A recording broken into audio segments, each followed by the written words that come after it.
Lakshmi news नेटवर्कमध्ये आपले सहर्ष स्वागत आहे।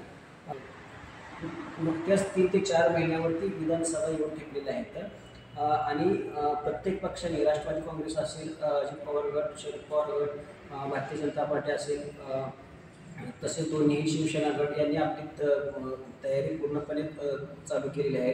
आणि यामध्ये सगळ्यात महत्त्वाचं म्हणजे मराठा संघर्ष होता मनोजदादा जयंत पाटील यांनी देखील विधानसभेची रणनीती आखलेली आहे। त्याचनुसार त्यांनी काही इच्छुक उमेदवारांचे अर्ज देखील त्यांनी मागवले होते।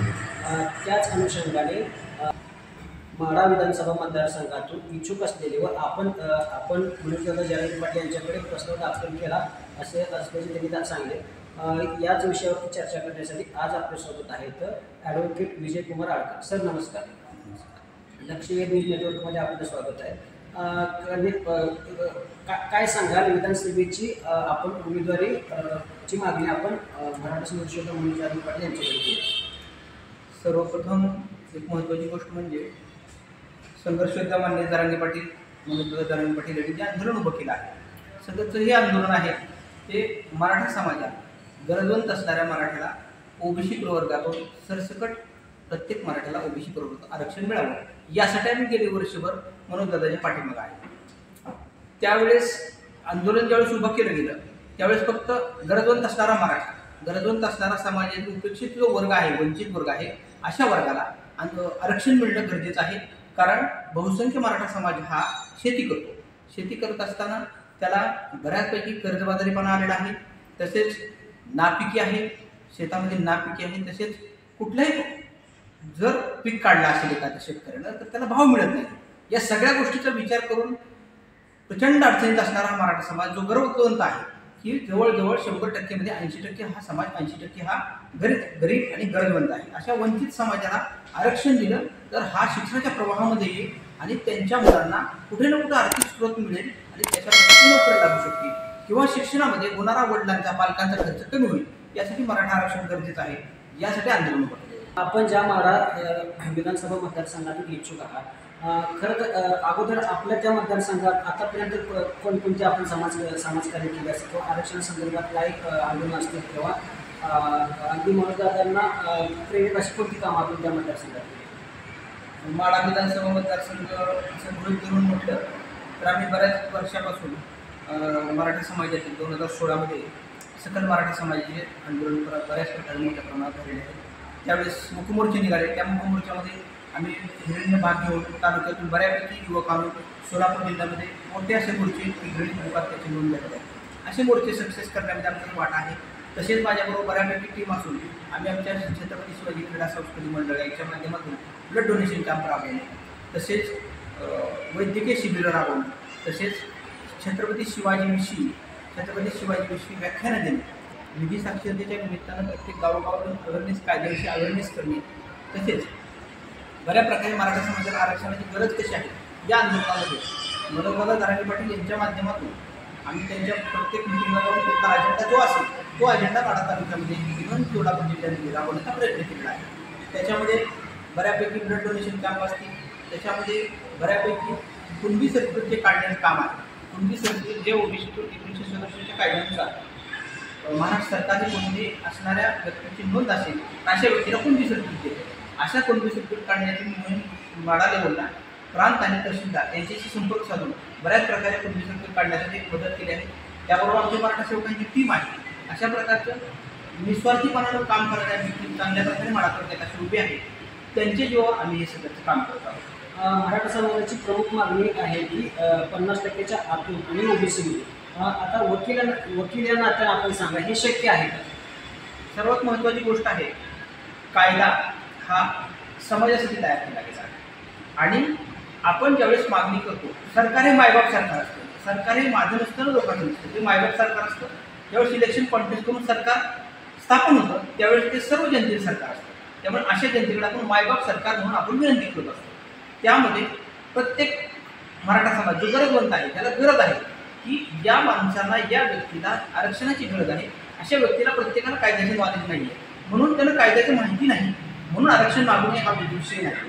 ज्यावेळेस अशी मागणी केली जाईल त्यावेळेस ते काम गव्हर्नमेंटचं आहे, आता कायदेशीर मुद्दा कायदेशीर मुद्दा पाहायचं झालं तर आपण ज्यावेळेस महाराष्ट्र गव्हर्नमेंटला आपण ओबीसी कोट्यातून आपल्याला आरक्षण पाहिजे अशी विनंती करतो. परंतु सध्या पाहिलं तर महायुतीचे सरकार महाराष्ट्रामध्ये आहे आणि केंद्रातील महायुती सरकार आहे.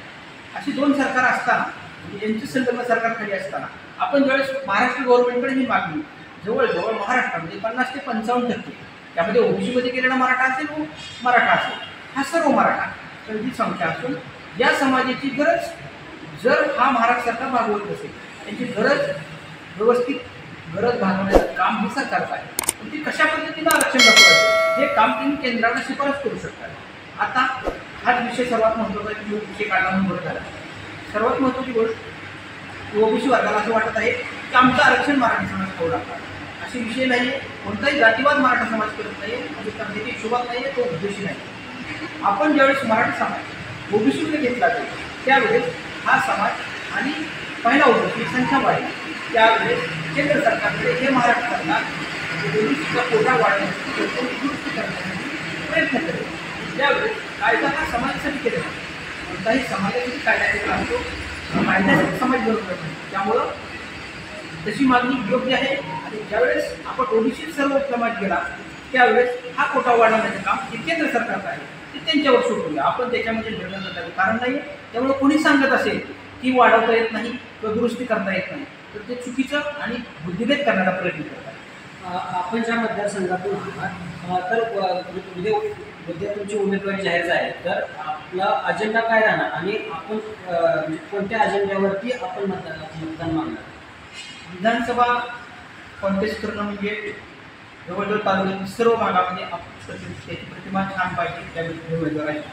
सर्वात महत्त्वाची गोष्ट म्हणजे त्यामुळे आलो आहे हे मराठा ओबीसी कोट्यातून आरक्षण 50% मिळालं पाहिजे ही मागणी घेऊन आम्ही पुढे वादायला पाहिजे म्हणून दादा दरम्यान पाठिंबा पाठिंबा त्याच्यामध्ये आपण ज्यावेळेस इलेक्शन कॉन्टेस्ट करत असतो त्या टेरिटरीमध्ये जे प्रॉब्लेम आहे ते त्या टेरिटरीमध्ये ज्या ठिकाणी काही भाग विकसित असेल काही भाग अविकसित असेल काही भागामध्ये कारखाने असतील काही भागामध्ये नसतील काही भागामध्ये बऱ्यापैकी MIDCची गरज असेल काही भागात रस्त्याची अवस्था शिक्षणाची अवस्था नवीन हॉस्पिटलची अवस्था या गोष्टीची जी कमतरता ही कमतरता भागवण्याच्या हिशोबाने हा उद्देश घेऊन आम्ही भाग राहते.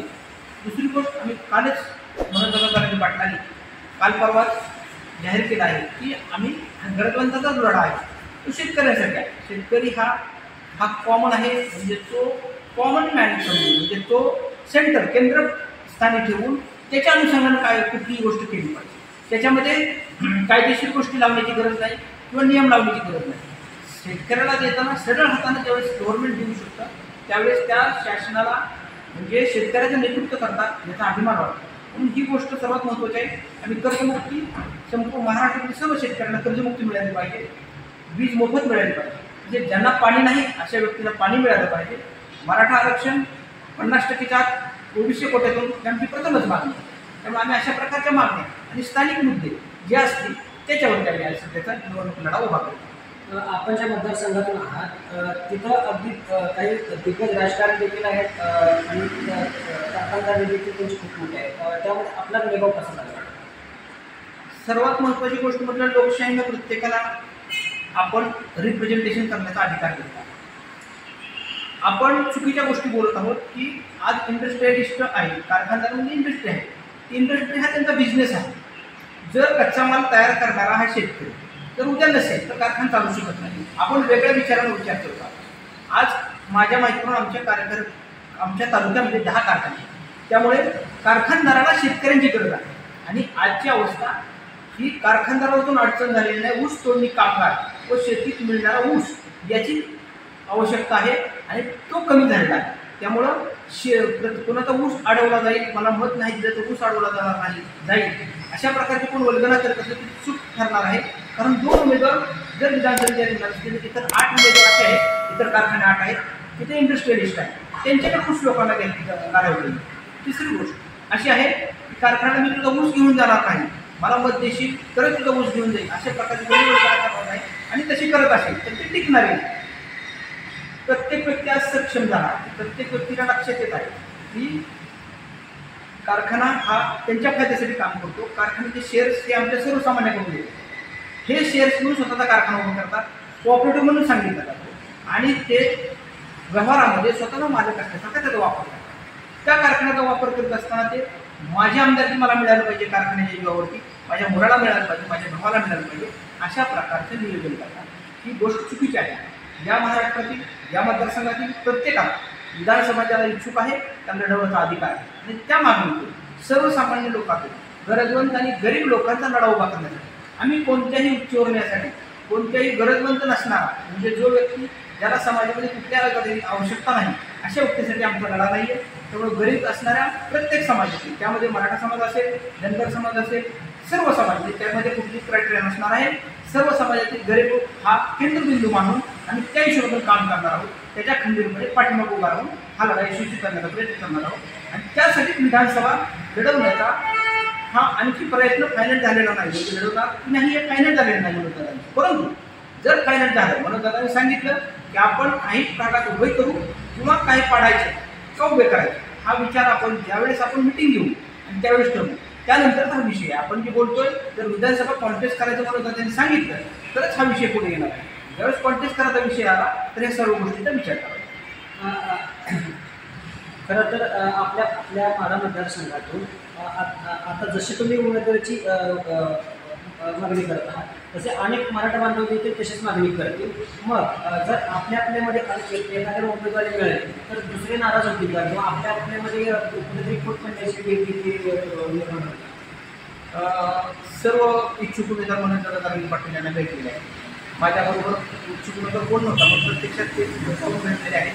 म्हणून दादांनी त्यावेळेस सांगितलं ज्यावेळेस मी उभा करायचे की पाडायचे हे ज्यावेळेस सांगितलं जाईल त्यावेळेस जो उमेदवार उभा केला जाईल त्या उमेदवाराच्या पाठीमागं तुम्ही जर तिघं मागणी करता त्या सर्वांनी एकजुटीने उभा राहायला पाहिजे आणि एकजुटीने उभा राहायचं नसेल तर माझ्याकडे उमेदवारी मागण्यासाठी तुम्ही उभा करा. आमचा तर विषय हा उमेदवारी मागण्याचा विषयच नव्हता. आम्ही फक्त मराठा समाज, गरजवंत समाज, गरीब समाजाला एक न्याय देण्याचं काम मनोज दादा जरांगे पाटील नावाचा माणूस करत आहे आणि त्यामुळं त्या माणसाच्या व्यक्ती बरोबर आपल्यासारख्या वकिलीमध्ये काम करणाऱ्या विधीज्ञांना त्याच्या पाठीमागं खंबीरपणे उभं राहण्याची गरज आहे. या भावनेतून आम्ही त्यांच्या पाठीमागे गेलो आहे. विधानसभेला उभं राहण्याचा मुद्दा हा 15 दिवस ते महिन्यामध्ये चर्चेत आला आहे. त्याच्या अगोदर आम्ही जे आंदोलन आहे करत आहोत त्याच्यामध्ये सक्रिय आहोत. आम्ही बऱ्यापैकी त्यांच्याबरोबर जात आहोत. प्रत्येक इव्हेंट आम्ही हे करत आहोत. प्रत्येक आंदोलनामध्ये काम करत आहोत. यावेळेस विधानसभा लढवण्याचा कोणताही मुद्दा नव्हता. परंतु जर ते 50%च्या आतून मराठाला आरक्षण देत नसतील तर आपल्याला प्रशासनामध्ये जाऊन विधिमंडळातील विधानसभेमध्ये जाऊन तिथं प्रश्न मांडावा लागणार आहे. कारण रस्त्यावर प्रश्न मांडून हा प्रश्न सुटणारा नाही आता लक्षात आलेला आहे. आंदोलन हे किती काळ करायचं आंदोलन करण्याची सीमा असते. त्यामुळे विधानसभेमध्ये आपले उमेदवार जेवढे जातील त्यांच्यामार्फत आपण त्या ठिकाणी आपण आरक्षणाचा मुद्दा मांडू शकतो. खरं तर अनेक राजकीय व्यक्ती देखील मनोज जरांगे पाटील यांच्याकडे आपल्याला उमेदवारी मिळावी किंवा कुठेतरी मराठा समाजाचे स्थान देखील मिळावे म्हणून राजकीय व्यक्ती देखील त्यांची भेट घेत आहेत आणि तुमच्याच मतदारसंघातील काही नेत्यांनी देखील मनोज जरांगे पाटील यांची भेट घेतली. त्याच्याकडे आपण कसं बघता? मनोज दादा जरांगे पाटील यांचं आंदोलन सर्वात विचार करा सर्वांना ज्ञात आहे, सर्वांना नॉलेज आहे की ते सत्ताधारी सध्या असणारे सत्ताधारी यांना मराठ्याला ओबीसीतून आरक्षण मागत आहे. त्यावेळेस सत्ताधारी ज्यावेळेस देत नाही आरक्षण देत नाही त्यांच्या विरोधात आमचं आंदोलन आहे. तसंच महाआघाडी सरकार आजपर्यंत सत्तेवर होतं आणि महाआघाडी सरकारला लोकसभेमध्ये मनोज दादा जरांगे पाटलांनी त्यांच्या कार्यकर्त्यांनी म्हणजे आम्ही सपोर्ट करून निवडणूक महाआघाडीला यश संपादित केलेलं आहे. हा महाराष्ट्र त्याला साक्षी आहे. परंतु महाआघाडीचा कोणताही नेता त्यांच्या अजेंड्यामध्ये आम्ही पहिल्या मिटिंगमध्ये मराठ्याला ओबीसी कोट्यातून आरक्षण देऊ असं कुठेही डिक्लेअर करताना दिसत नाही. त्यामुळे महायुती असो तो महाआघाडी हे दोन्ही उमेदवार असतील किंवा दोन्ही गट असतील तर हे मनोज दादा जरांगे पाटील आमच्या आंदोलनाला कुठेही पूर्णत्वास नेण्यासाठी किंवा मराठा आरक्षण देण्यासाठी कुठे प्रयत्नशील असताना दिसत नाही. त्यामुळं त्यांनी उमेदवारी मागणं म्हणजे हा त्यांचा केवळाना प्रयत्न आहे. कारण त्यांनी उमेदवारी मागणं त्यांनी कुठे पक्षामध्ये मागायला पाहिजे की ज्या पक्षामध्ये ते पहिले निवडून आले ज्या पक्षामध्ये निवडून आले त्या ठिकाणी त्यांना जायला ठिकाण नाही. कारण त्यांनी काय केलं ज्या पक्षामध्ये निवडून आले तिथे जाता विकासासाठी म्हणून सत्तेत गेले आणि आता आपण त्या ठिकाणी निवडून येण्याची क्षमता कमी वाटते म्हणून आपण परत मनोज दादा जरांगे पाटलाकडे येण्याचे काम करत आहे किंवा महाआघाडीकडे जाण्याचे काम करत आहे. यासाठी ते धुरंधर आणि राजकीय जे ते हुशार आहेत ते त्यांना बरोबर स्थान देणार नाही आणि सर्वसामान्य माणसाचा हा लढा आहे. या लढ्यामध्ये सर्वसामान्य माणूस उभा राहिलेला आहे.